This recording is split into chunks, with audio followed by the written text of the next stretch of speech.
ગુજરાતમાં હાલ જે સ્થાનિક સ્વરાજની જે ચૂંટણીઓ ચાલી રહી છે, નગરપાલિકાઓ, મહાનગરપાલિકાઓ, તાલુકા પંચાયતો અને જિલ્લા પંચાયતોની ચૂંટણી ચાલી રહી છે.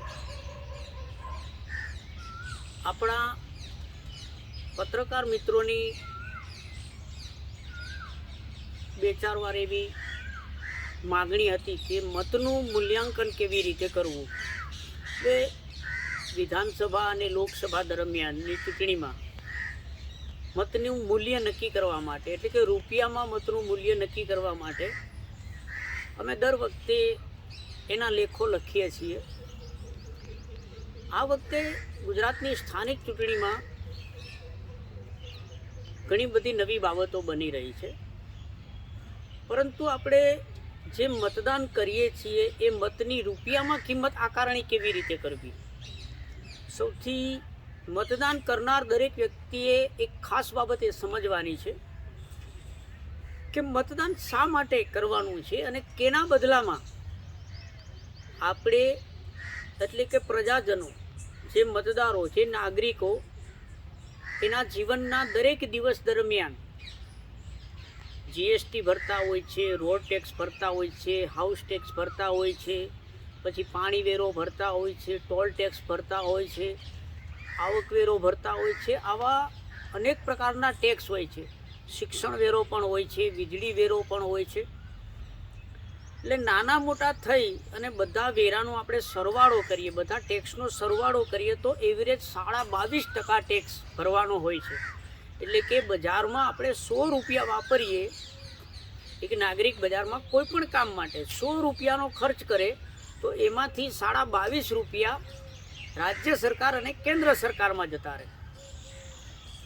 એ જે પ્રજા જે ટેક્સ ભરે છે એ ટેક્સના પૈસા વાપરવા, જાહેર સુવિધા કરવી, કાયદો ન્યાય વ્યવસ્થાનું નિર્વહન કરવા માટે, નાગરિક અધિકારોનું નિર્વહન કરવા માટે, શિક્ષણ અને આરોગ્યનું નિર્વહન કરવા માટે આપણા લોકપ્રતિનિધિઓની ચૂંટણી થાય અને એ ચૂંટણીમાં મતદાન આપણને ટેક્સના બદલામાં કરવામાં મળે છે. ટેક્સના બદલામાં એટલે દરેક માણસે પહેલાં તો ટેક્સ કેટલો ભરે છે એ જાણવું, સમજવું અને ઘરે બેસીને વિચારવું જરૂરી છે.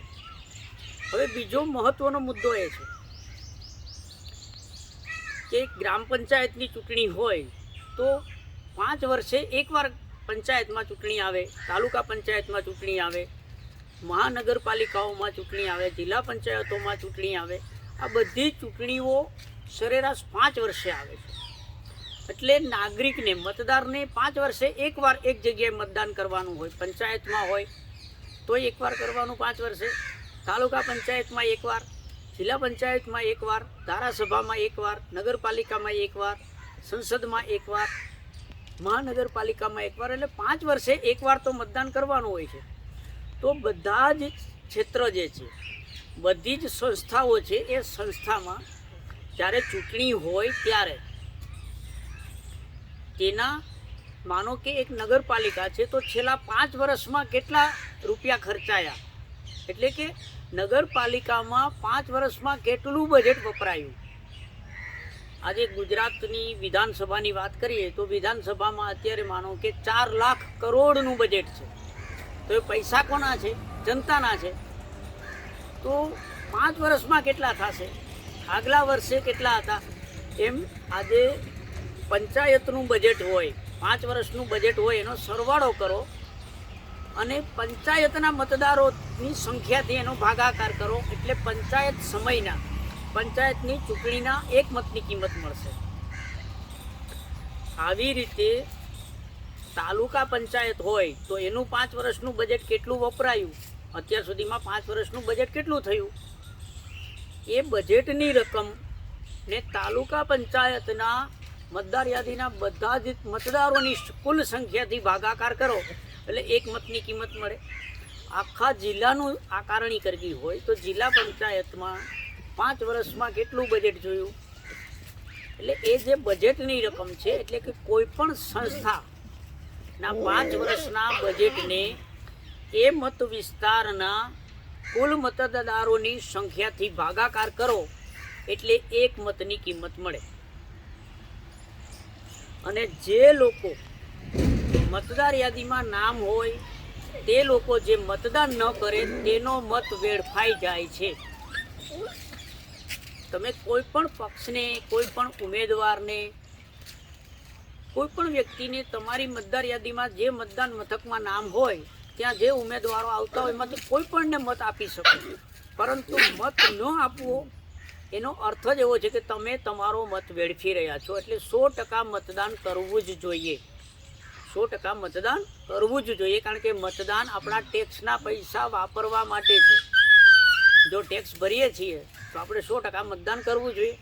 એટલે કોઈ પણ મતની, પંચાયતની ચૂંટણી હોય, તાલુકા પંચાયતની હોય, જિલ્લા પંચાયતની હોય, વિધાનસભાની હોય અને લોકસભાની હોય, આ બધી ચૂંટણીઓમાં જે બજેટ વપરાયું છે, એટલે કે 5 વર્ષના, છેલ્લા 5 વર્ષનું જે બજેટ હોય એ 5 વર્ષના બજેટના કુલ સરવાળો હોય એ રકમને એ મતક્ષેત્ર, પંચાયત હોય તો પંચાયતનું મતક્ષેત્ર, તાલુકા પંચાયત હોય તો તાલુકા પંચાયતનું, જિલ્લા પંચાયત હોય તો જિલ્લા પંચાયતનું, વિધાનસભા હોય તો સમગ્ર રાજ્યનું, આ જે 5 વર્ષનું જે બજેટ હોય છે એ બજેટની રકમને એ મત વિસ્તારના કુલ મતદારોની સંખ્યાથી ભાગાકાર કરીએ તો એક મતની કિંમત આપણે નક્કી કરી શકીએ. એટલે દરેક વ્યક્તિએ પંચાયત હોય, તાલુકા પંચાયત હોય, જિલ્લા પંચાયત હોય, નગરપાલિકા હોય, મહાનગરપાલિકા હોય, તો પોતે જે ચૂંટણીમાં મતદાન કરી રહ્યા છે તેનું છેલ્લા 5 વર્ષમાં કેટલું બજેટ હતું એ પહેલાં તો દરેક ઉમેદવારને પૂછી લેવાનું. અને ઓનલાઈન પંચાયતોની જે વેબસાઇટ હોય છે, નગરપાલિકાઓની વેબસાઇટ હોય છે અને મહાનગરપાલિકાઓની વેબસાઇટ હોય છે, આ વેબસાઇટ ઉપર દરેક વર્ષના બજેટ આપેલા હોય છે. એ બજેટના આધારે 5 વર્ષનો સરવાળો કરો અને મતદાર યાદી છે એ પણ તમને ચૂંટણી પંચની વેબસાઇટ ઉપરથી અને જુદા જુદા પક્ષના કાર્યાલયો ઉપરથી પણ ખબર પડશે કે ક્યાં કેટલા મતદારો છે. એટલે મતની સંખ્યાથી 5 વર્ષના બજેટની સંખ્યાનો ભાગાકાર કરવાથી એક મતની કિંમત મળશે. એટલે આપનો કિંમતી મત અચૂક મતદાન કરજો અને આપનો મત પંચાયતથી લઈ વિધાનસભા અને લોકસભા સુધી એની અંદાજિત કેટલા રૂપિયાની કિંમત ગણી શકાય તેનું મૂલ્ય પણ આપ નક્કી કરી શકશો. એટલે કે કોઈ પણ પ્રલોભનમાં આવ્યા વગર કે નાસ્તો કરવો અને જમવું ને આ તેને બધું છોડીને પણ એટલું યાદ રાખજો કે લાખો રૂપિયાનો મત આપનો વેડફાઈ ન જાય અને